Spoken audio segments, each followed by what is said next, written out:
মানকাছৰ মায়েৰালগাত ব্ৰহ্মপুত্ৰৰ ব্যাপক খহনীয়া ৰাইজে গাঁঠিৰ ধন ভাঙি আৰম্ভ কৰিছে খহনীয়া প্ৰতিৰোধৰ কাম প্ৰায় 6 কোটি টকা ব্যয় সাপেক্ষে নিৰ্মাণ কৰিব তিনিটা বান্ধ দীৰ্ঘদিন ধৰি অঞ্চলটোত অব্যাহত আছে খহনীয়া নৈ জাহ গৈছে কেইবাখনো গাঁও চৰকাৰক আহ্বান জনায়ো কোনো সুফল নাপালে ৰাইজে আজি পুৱা সৰ্বধৰ্মীয় প্ৰাৰ্থনা সভাৰে আৰম্ভ হয় খহনীয়া প্ৰতিৰোধৰ কাম আমি দৃশ্য আপোনালোকক এই মুহূৰ্তত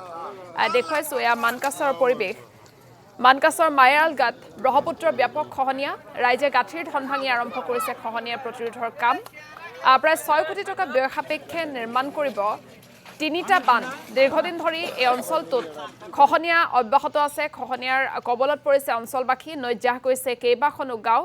চৰকাৰক আহ্বান জনাই কোনো সুফল পোৱা নাই এই পৰ্যন্ত ৰাইজে আৰু যাৰ বাবে আজি পুৱা সৰ্বধৰ্মীয় প্ৰাৰ্থনা সভাৰে আৰম্ভ কৰা হৈছে খহনীয়া প্ৰতিৰোধৰ কাম